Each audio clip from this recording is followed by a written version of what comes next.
right, so it is 2:30. We'll give people another minute or so to join, and then at that point we'll begin. So thank you guys for your patience. Sounds great.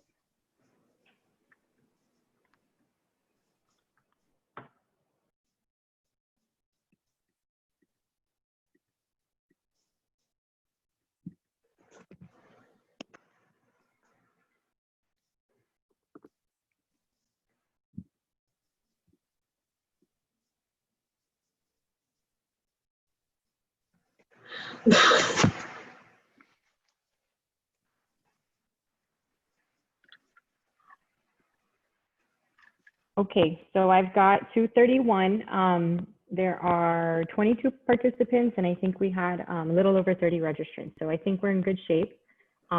So on that note, welcome everyone. Thank you so much for joining our Hispanics in Media discussion today. My name is Victoria Verdeja, and I am the chair of the Diversity and Inclusion Committee for PRSA Miami. And I've got a few of my colleagues on here as well. Where's Francis? There you are. Hi, Francis. Rosa, Alicia. All right. So our first 35 minutes today are going to be led by our moderator, who I'll introduce in just a second. We have some questions prepared that we'll be working through, and then the last 15 minutes or so will be dedicated to answering any questions that you all may have as you listen in. So if anything comes up while you're listening, feel free to jot your question in the chat. Otherwise, if anything, pops up during our, last 15 minutes of questions, feel free to ask away or drop them in the chat. So up to you guys. All right, so time to introduce our moderator, Natalie Boden. Natalie is the founder and president of Boden, which was named one of PR Week's, she was named one of PR Week's 2020 Hall of Fame honorees. Also PR Week's 2014 Top 40 Under 40 Heavy Hitters, and a recipient of the 2017 ColorCom Circle Award and the 2017 PR News Game Changer Award. Natalie has succeeded in building Boden, her agency, sorry about the dog, into an award-winning communication. I know, they're so good though, other than that. So she has turned her agency, Boden, into an award-winning communications agency and winner of PR News Best Places to Work. She is an advocate for diversity and inclusion, and we're honored to have her here moderating today. So on that, I'll let her introduce our panelists. Thank you, Victoria. The honor is all mine. Welcome to everyone who's tuned in. I am incredibly excited to be here. I'm going to tell you why. I'm excited because we're living in a time where as PR practitioners, we get to craft those news stories that are not only newsworthy, but reflect the cultural diversity of the country we're living in at the moment. We also get to, lucky us, support the journalists who write those stories. And today with us, we have 3 award-winning all-Latina journalists with us, Celeste, Lourdes, Astrid. We pitch you stories every single day. And now the story is you. We want to hear your perspectives today. What are the stories that matter? What's going on in your newsrooms? And above all, what we can do as PR practitioners to help you. So welcome, bienvenidas a las tres. Thank you. Thank you. Now I get to do the role now of reading off your biographies, which are incredibly impressive. Celeste Rodas de Juarez is a freelance journalist for Univision and El Nuevo Herald. She's an award-winning journalist with over 20 years of experience. She's developed content for major media outlets such as Telemundo, People en Español, and Al Rojo Vivo. And she is the founder of the Asociación Latina de Periodistas de Entretenimiento, the Association of Latina Journalists in Television, and most recently, an award-winning blogger. Celeste, bienvenida. Gracias, gracias. Un placer estar con ustedes. Astrid Rivera is a reporter and producer for Univision's Despierta America, the leading Spanish language morning show in the country. She has more than 10 years of experience covering human interest, lifestyle, and entertainment stories for Despierta, and she is also a United States Army veteran. She served in the Army Reserve for 8 years. Astrid, bienvenida. Muchísimas gracias. The pleasure is mine. Thank you so much for doing this. Thank you. And Lourdes Reigosa, producer for NBC6 In the Mix, NBC6's premier daytime entertainment and lifestyle TV show. And previously, Lourdes was the associate producer of South Florida Today, Live Miami at 11, and a contributor to NBC6.com. She's also worked as the editor and contributor to Brickell Magazine, Key Biscayne Magazine, and Haute Living. Lourdes, welcome, and thank you for being with us. Thank you. You said we were the story this time. I'm not used to being the story. I'm used to telling the story. So, but thank you guys for having me. Get used to it for the next hour at least. Thank you for your time. We know the three of you are extremely, extremely busy, and we thank you for being with us today. All right, on to the good stuff, the questions. Let's start with our very first question. We know how important it is to have Latinx representation in the newsroom, right? We know it's important to cover stories that raise awareness about our communities, about the issues that matter to us. So tell us how, as a Latina, how it's influenced the stories you work on. And Celeste, if we can start with you and then go Lourdes and then Astrid, that would be great. Okay. So how has being Latina influenced the stories that you've worked on? Well, knowing where you come from, I think that's everything. And I remember when I came to, sorry, a call is coming and it's cutting my video. I don't know why. But don't worry. I remember when I came to Miami, I consider myself Guatemalan. But after 35 years living here and learning from Cubans, Americans, Colombians, Venezuelans, Dominicans, I understood that really I wasn't Guatemalan only, I was Latin. And understanding that gave me a better perspective of my audience and helped me to pitch and write more universal stories. Taking that into consideration was key to have a better stories that represented not me, but everybody else. I don't know if Lourdes agrees with me. I mean, I think it's very important, and I think it's important for national and local media to cover Hispanic culture and content, Latinx content. It's very important, and I'm seeing an increase. I don't know about you guys, but I feel an increase now because Miami and the U.S. is such a melting pot. You can't just go one way or the other, and I think Miami is a microcosm of that. It's a unique market. You know, media executives everywhere are trying to understand and learn. So I actually feel that being born and raised here, being Cuban American, and I think my Latin heritage has actually been an asset. It hasn't set me back. You know, we get to understand our culture, that of Miami if you're covering local. I can't say I felt any setbacks. It's funny because a lot of people say here in the area, once you get out of Miami, you know, you get more of a feel for the rest of the country. Miami is very much its own, you know, little país, if you will. So I've actually felt it's been an asset. And that is great to hear. That is true. They always say we are the closest part of the U.S. to Latin America, right? Yeah. In terms of Miami. It's interesting to hear that. Astrid, your perspective? Well, the first thing that I have to say is I'm really proud to be Puerto Rican, and I'm really proud to be a Latina. And when you have that pride with you, everything else, it's gonna be easier for you to actually, for the people to see it. For some time now, I do understand that our community has been going through some challenging times, and being able to give them and our community a voice and a visibility, it's actually allowed us to understand that we are not alone, that we are worth it, and that we are in this together. That's a wonderful perspective, that we're in this together. And just as you said, Celeste, as well, you're Guatemalan, and once you're here in the U.S., we are one. We are one, and it's interesting to see how it affects what you cover. Thank you for that.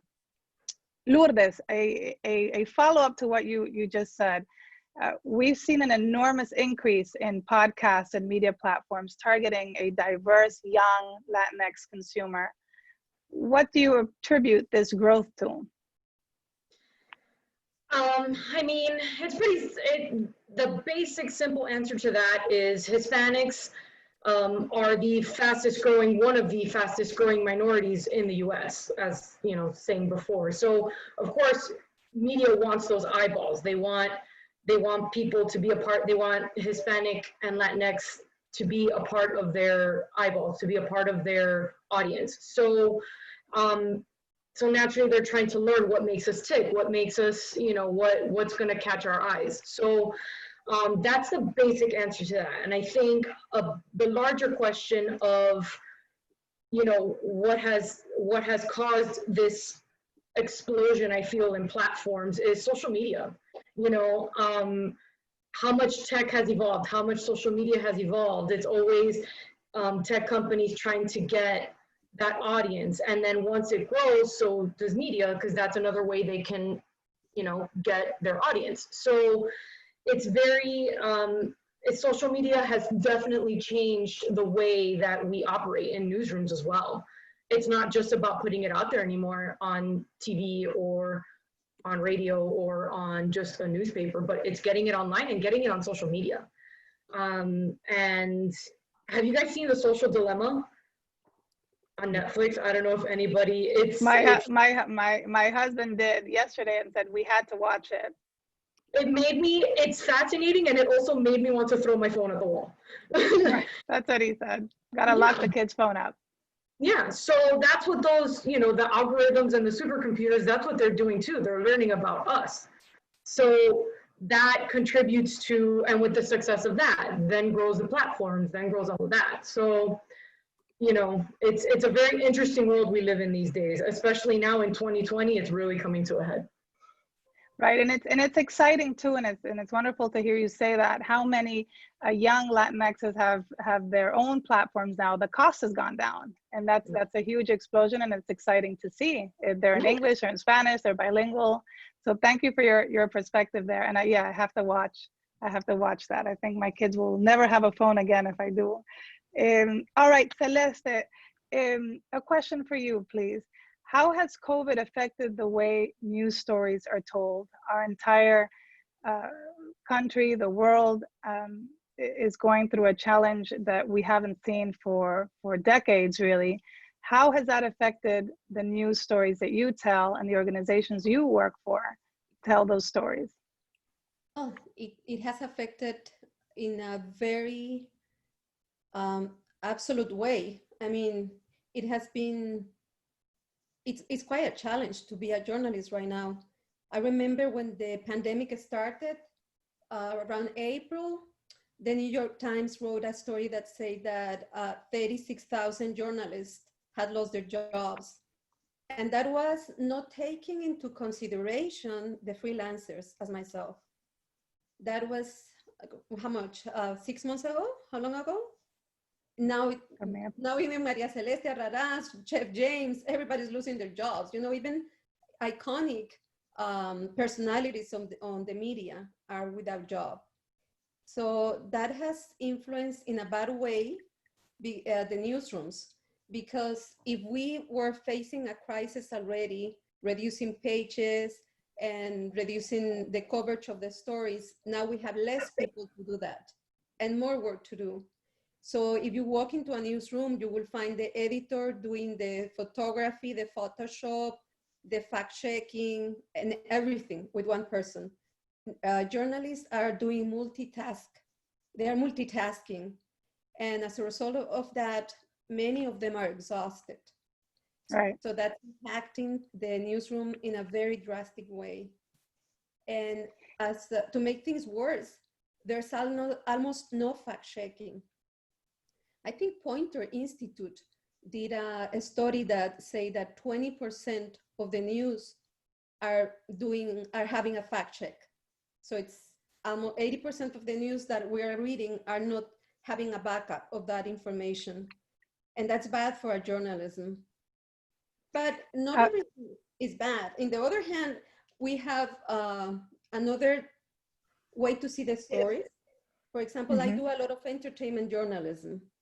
And last year when I did the interviews for the Grammys, for the Latin Grammys, for Univision.com, all these artists, the reggaetoneros, were talking to me about their Dolce Gabbana, their lavish life, the new custom-made Porsche.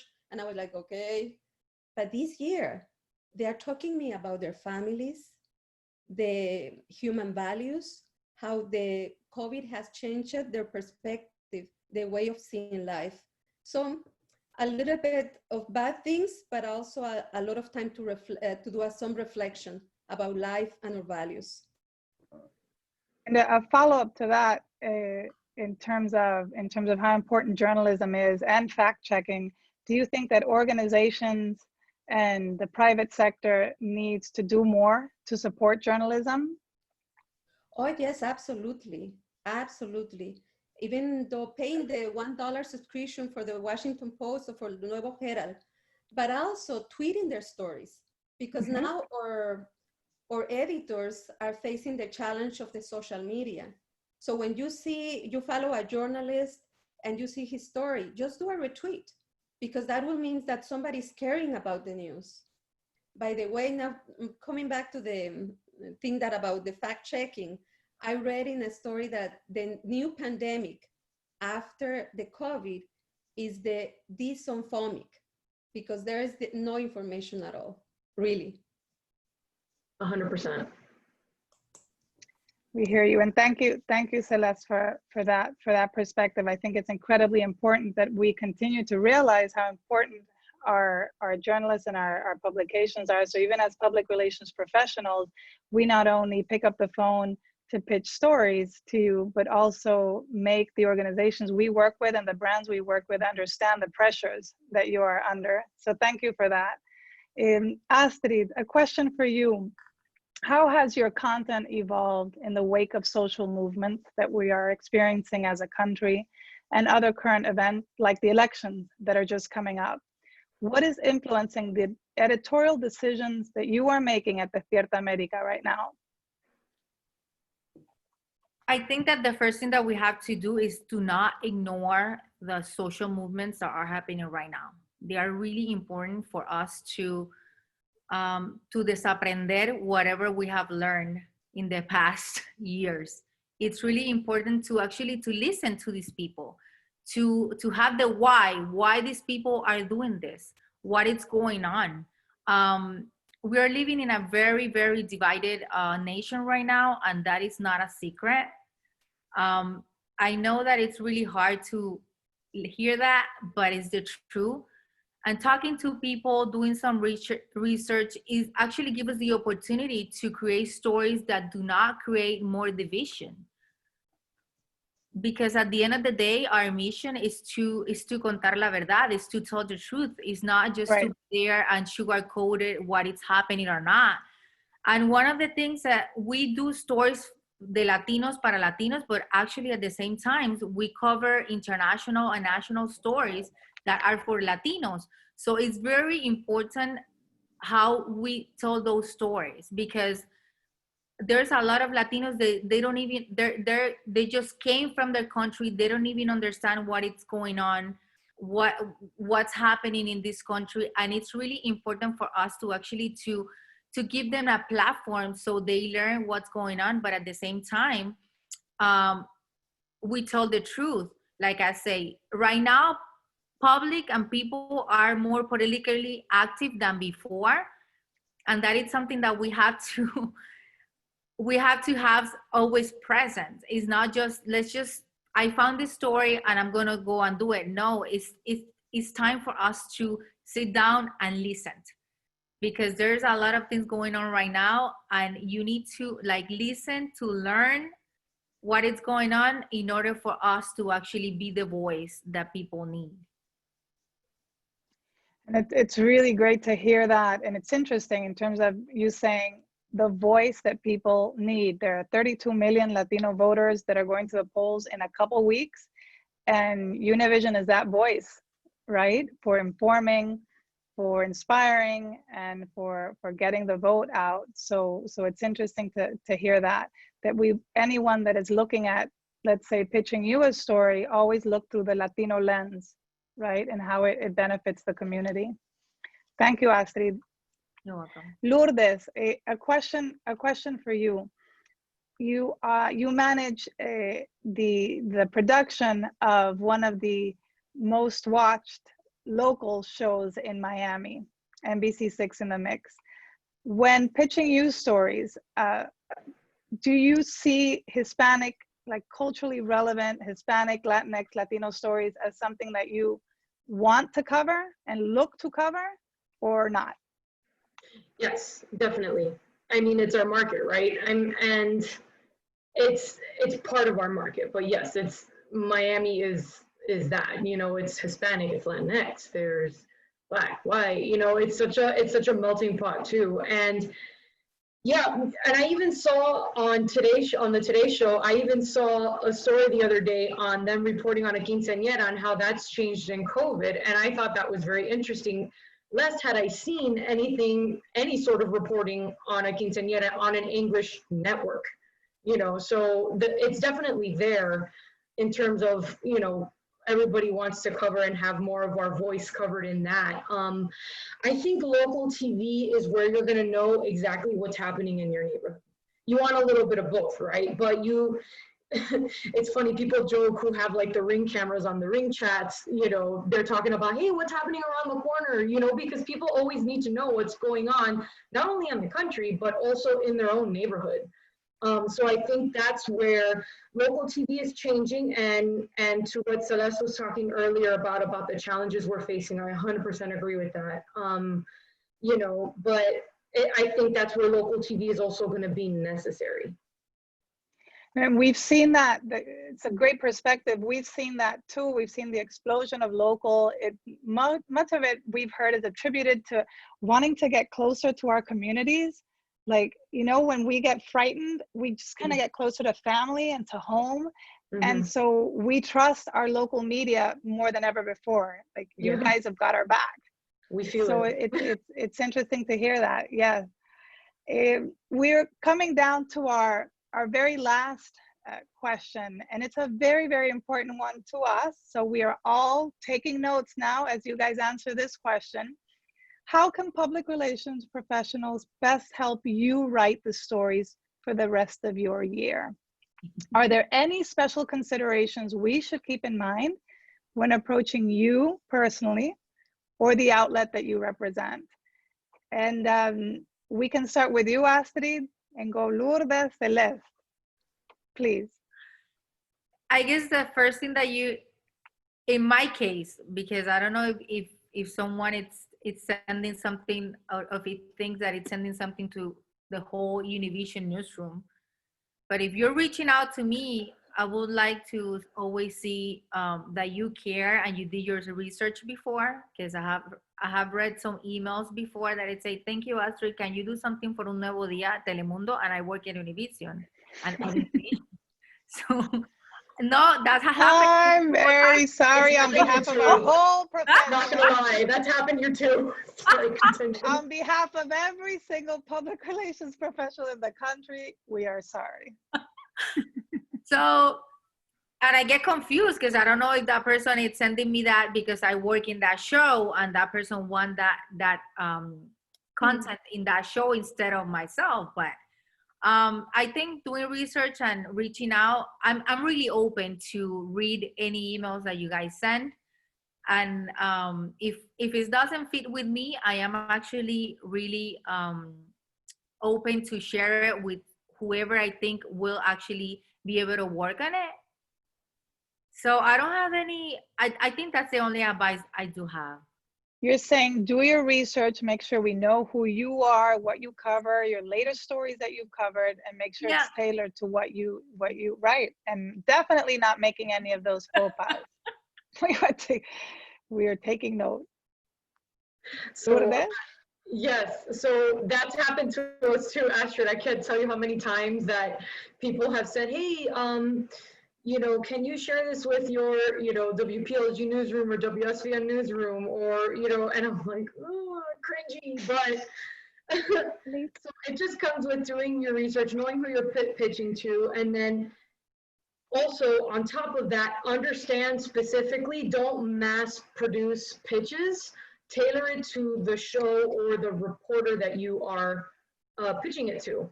A big part of getting a story taken on is to oh my God, I lost my thought. Happens to To the know best how of us. yes, it's to understand how it works with the show, or why your audience is going to care, and understanding, you know, you guys who pitch me know Six in the Mix is more the entertainment and the daytime and the features part and the distraction sort of news market. So, you know, think about that. And the classic advice remains: make it organic. Don't try to force fit your brand into a story. The story is the story, and your brand will naturally weave in. That is, and that is great advice. And interesting, something that you just said, and I just want to hacer hincapié and just underscore that point. Your show is a story. You're looking for stories. I think a lot of public relations professionals at the moment think, does our story need to have a focus on what our country is going through at the moment, politically, socially, etc.? And you're saying, not always. Take a look at my show. There's still room for entertainment, for light news. You've just got to find the right outlet. Well, yes and no. I think to Astrid and Celeste's point, we can't ignore what's going on either. I think that's just insensitive. But I think it's just about what we've noticed with our audience, and why our show, especially during this time of year, has increased a crazy amount of percentage, is also because people are looking for that distraction. I mean, how many people are talking about how excited they are for Hallmark movies and what's coming up, because they want the uplifting news as well as what's going on. And I think that's important, and you can't ignore that either. And that's why we're here. Thank you. Super. Celeste? I think I have two suggestions. The first one would be forget about the press releases. There's not enough time to read those 500, 1,000 words press releases unless we want to write the story. But to pitch the story, we need 100 words, a very engaging subject on the email, you know, subject description on the email, very informative, especially if it has facts and figures. And since I'm in digital and printed media still, thanks God, a good picture, you know? That's what I will say about that. And the other thing that I will add is add the human touch. Personalize your relationships with the journalist. Instead of sending 100 press releases, make 3 phone calls and ask the journalist, how are you doing with the pandemic? You know, I remember that, I don't know if many of you know who is Juarez. Juarez, the rock, the singer from Colombia. 15 or 20 years ago, when he first came to Miami, I didn't have a clue who he was. I was a writer for Harper's Bazaar and Vanidades magazines. And the publicist called me and say, can you do an interview with him? And I say, no way. We don't do duets or musical groups in our publication. And she goes, it's not a group, it's one. His name is Juan Esteban. And that's why they call him Juanes. And I was like, okay, well, but I had never heard from him. But Christy, which was the publicist for him, had been with me very nice during the last 2 years, you know. Every time she used to call me, hey, how you doing? How things are in Kendall? How's the traffic? So I like her. And I did the first printed interview for a magazine for Juanes, not for him, not for his music, but because of his publicist. So I always say, try to know the journalist. It works better than a blast email. That is such wonderful advice and a beautiful story. Lourdes, you were going to say something? Yeah, Celeste made a great point about not sending a full-on press release yet, especially now with, you know, I don't want to say less resources, but we're taking on more responsibilities, you know, we can't sit there and read a full-on press release. You need to tell me what the hook is right away. And not only that, we're finding, I mean, if you watch our show, we're doing all of our interviews by Zoom.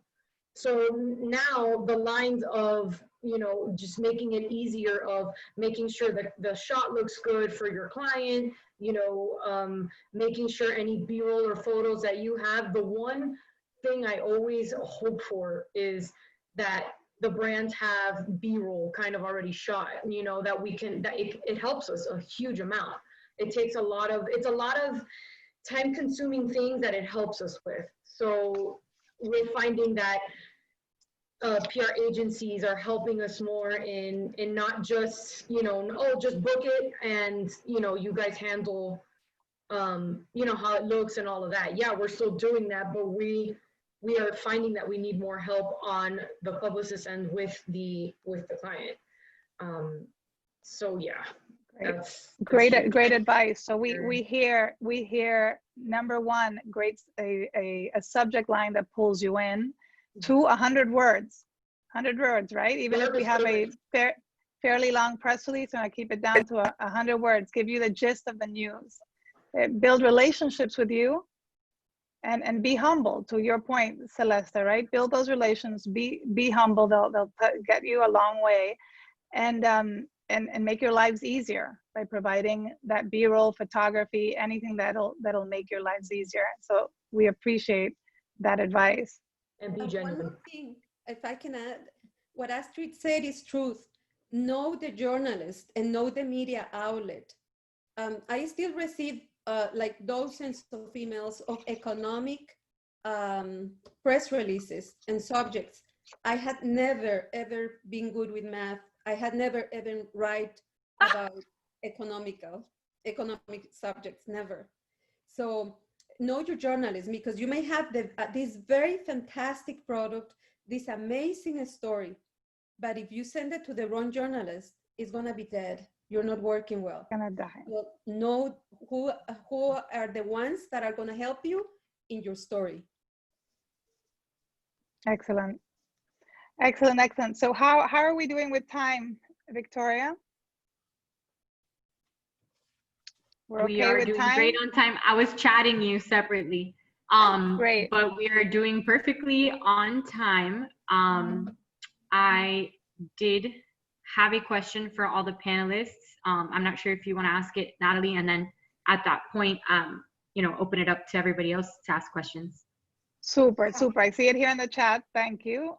Here's the question for all the panelists. With coronavirus having affected our schedules, is there a particular day and or time that's best to send you a pitch? Any day but Friday afternoon, right? Yes. Any day but Friday afternoon. Out of here, it's the happy hour. But also I have a secret. If you're sending information to a newsroom, try to send it on Thanksgiving, in a newsroom.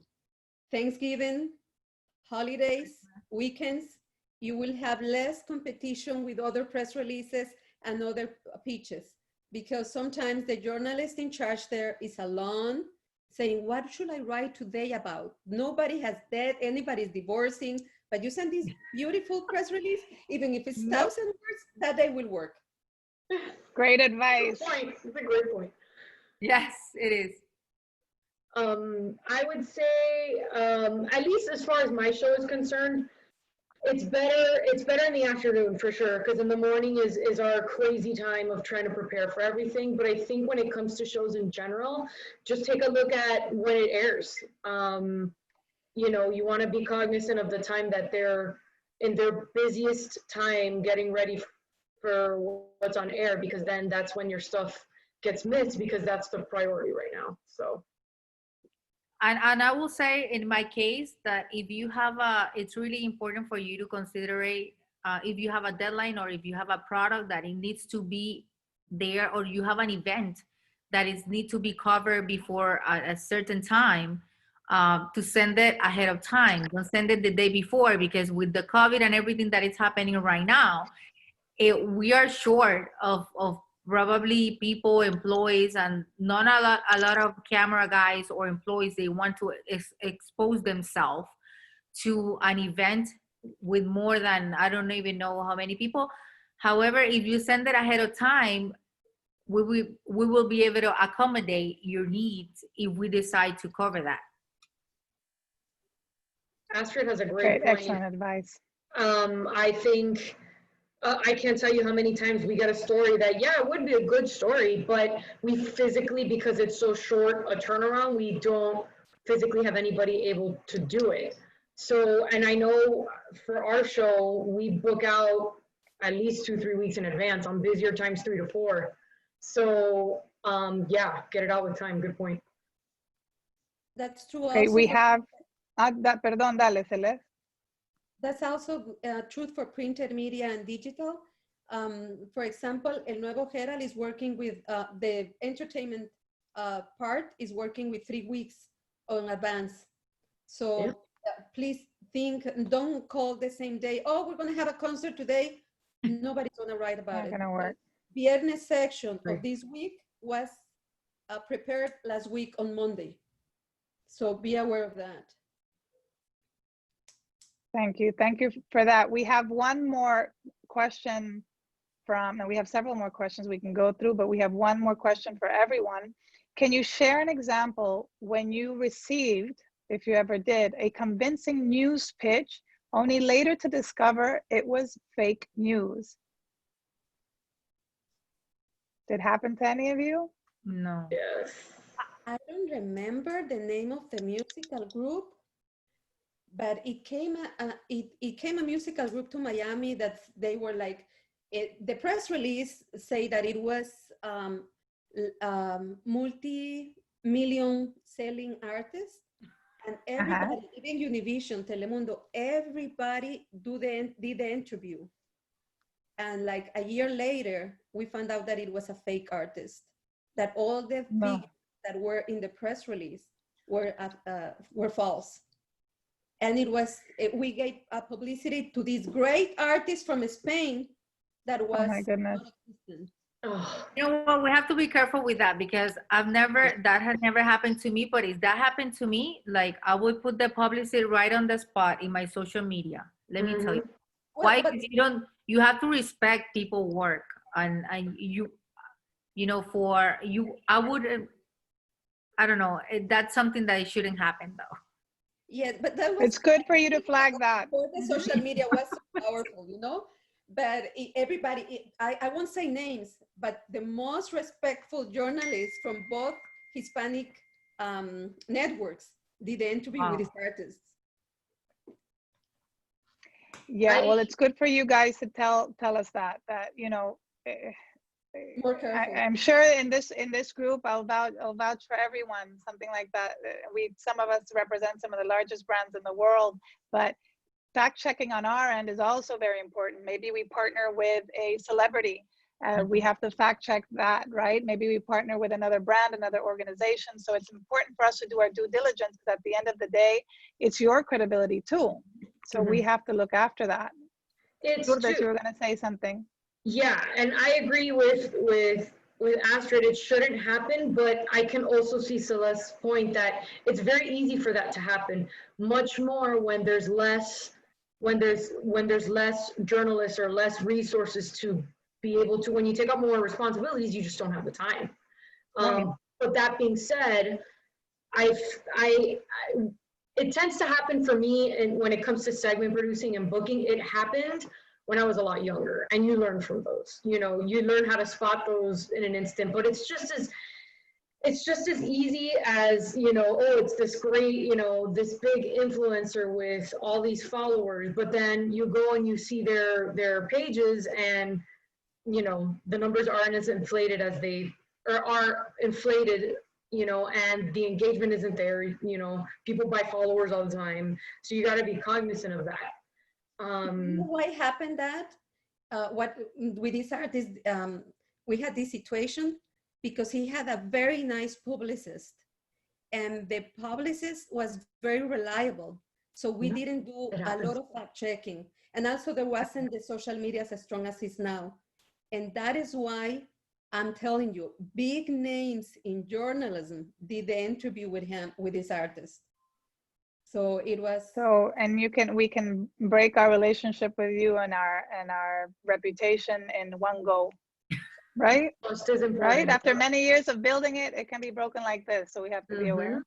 Yeah, and that's why I say, and also a lot of the things that I have encountered, and now I'm just like, nope, that's an ad, is somebody that, you know, we have this person available for interview to talk about, you know, like for example, Howie Mandel, how he's, you know, he's handling this, you know, disease that he has, you know, but it turns out to be an ad for the medication that he's taking, you know, and thankfully, you know, those things are recorded, but still, like, you're like, it's not even worth it because they're so coached. It's not, you know, it's going to end up being an ad, and that's the quickest way to get your emails disregarded all the time. The transparency, transparency in terms of not trying to pull a quick one. And not only that, and making sure that the brand isn't the story, it's the story that's the story. Right? Another Love thing, that. The brand is not the story. The story is the story. Astrid? I have received in the past like couple pitches about stories that are really good. The subject is really good, but when I ask for a spokesperson or a story itself to interview, no, we don't have any. So it's really important that if you're pitching a story, that you have like a source to interview, because just to do a story with pictures and a voiceover is not working anymore. Right. Very, very basic is what you're saying, but incredibly important. And a spokesperson that speaks the language, right, of the publication, it would be the best. Yes. Okay. Do we have any other questions, Victoria, coming in from our chat, or should we open it up? I don't have any other ones in the chat, but you know, if you have a question, feel free to unmute yourself and go ahead and ask the panelists now, and even Natalie can answer questions. Let's see, we've got 32 people on, so. Natalie, we were talking the other day. Can I ask you a question? I'm sorry, I'm a journalist. Dale, dale. How the pandemic has affected you? Because I heard that you had a terrible time. Yeah, I think first, thanks for asking, and I'd like to hear your all's perspective as well. 4 members of our family got COVID: my father-in-law, my mother-in-law, my 5-year-old daughter, and my husband. And we nearly lost my father-in-law.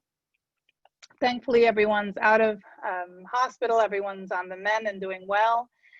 But I tell you something, it changes your perspective, right? A lot of us feel nostalgia right now, nostalgia for the past, anything from we used to go to the movies, or we used to travel, or we used to what have.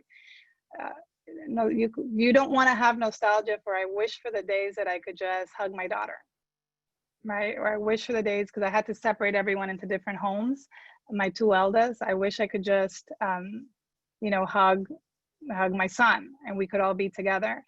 So I think it just changes the perspective, and it also makes you realize, Celeste, that you've got to turn around and say, what can I do for others? If you're in a position of privilege at the moment and you've got a couple of extra minutes, just anything can help. And I think that's helped us all to realize that. I could go on forever. I could take on. I don't know. I think all the learnings that come from that, but I don't wish it on anyone. But perspective is important.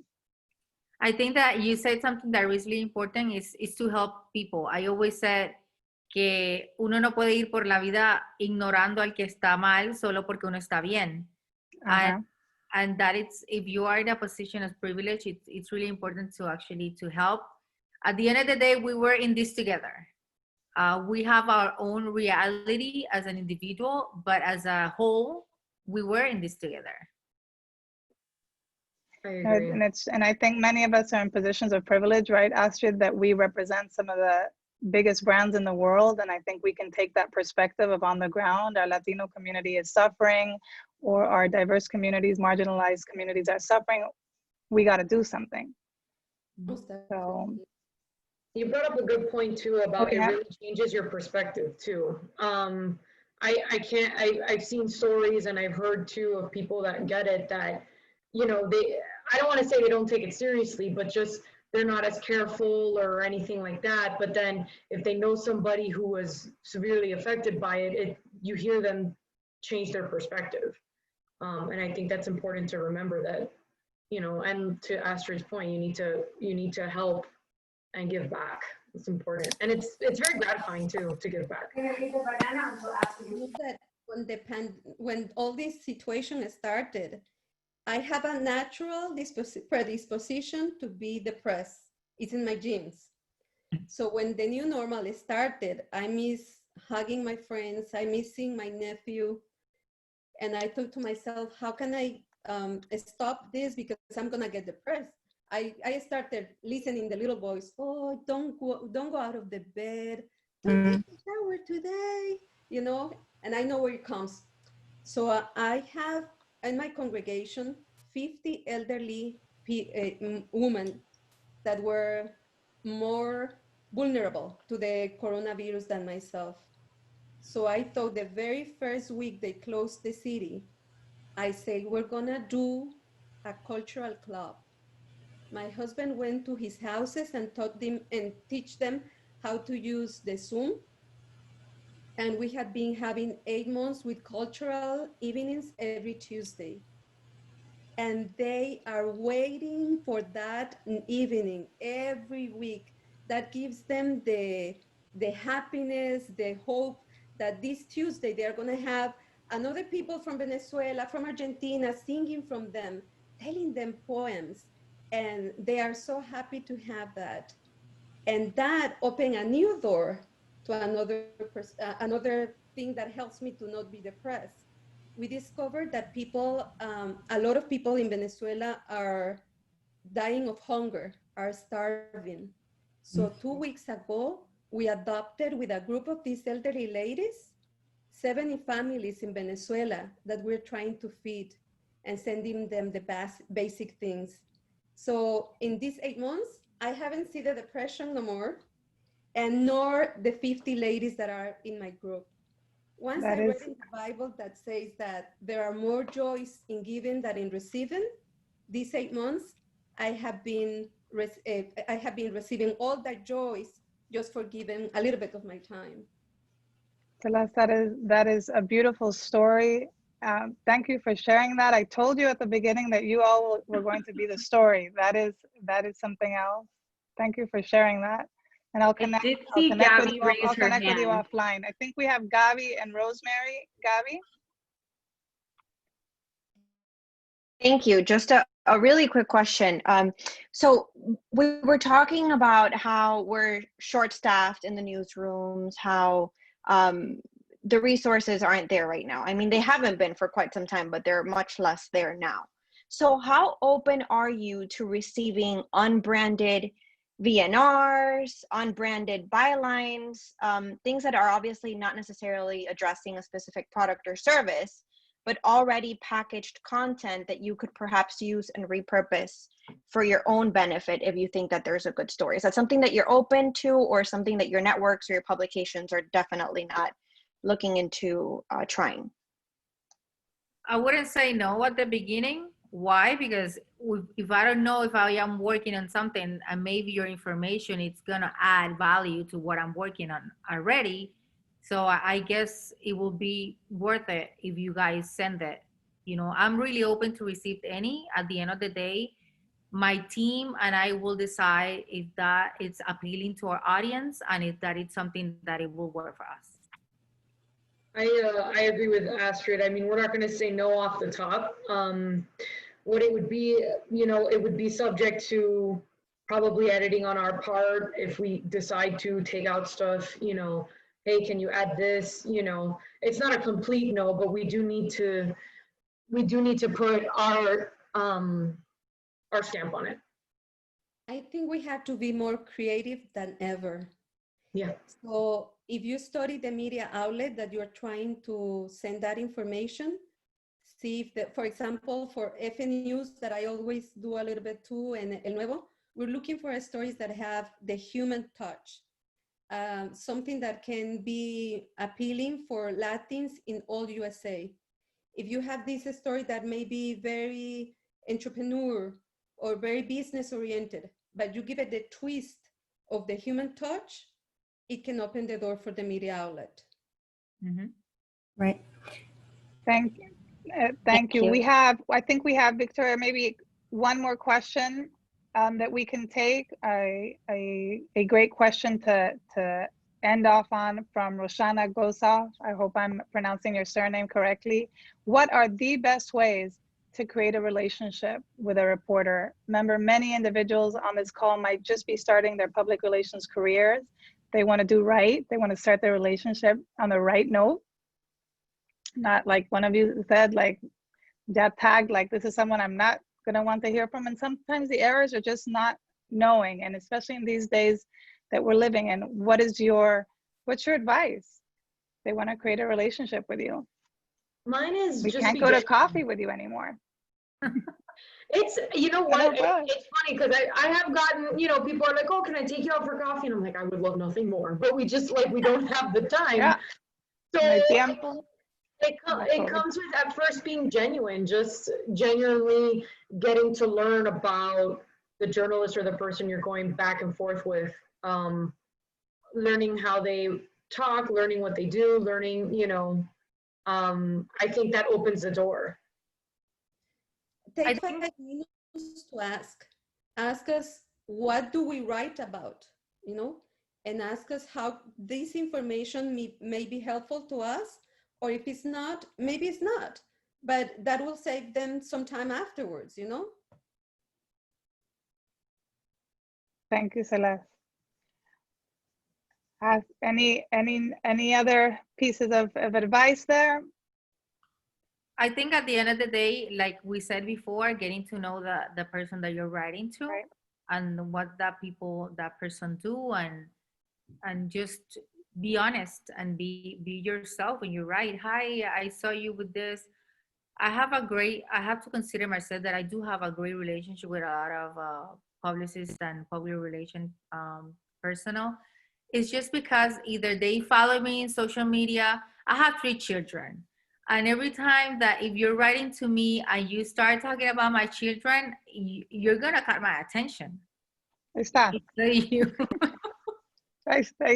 No, but it goes back to what all of you have said. You have to be genuine. And I've always said that the process of pitching a piece of news is a sales process, right? We have to make sure that what we are selling, if you will, is something that you are willing to buy for your program. And so you don't only sell during the moment you want something, you build that relationship. And at the end of the day, they're friendships that last forever too, right? They're friendships beyond what we want from a certain individual. So I think this advice is very, very, very, it's golden for all of us.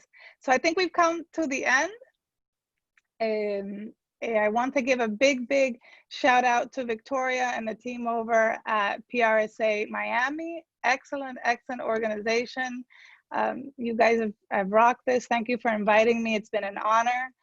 Thank you to the 3 of you, Celeste, Astrid, Lourdes. You are extremely busy. You just told us that yourselves. You have very, very little time. You dedicated it to us, to those that want to make your lives easier and continue to support you. So thank you for that.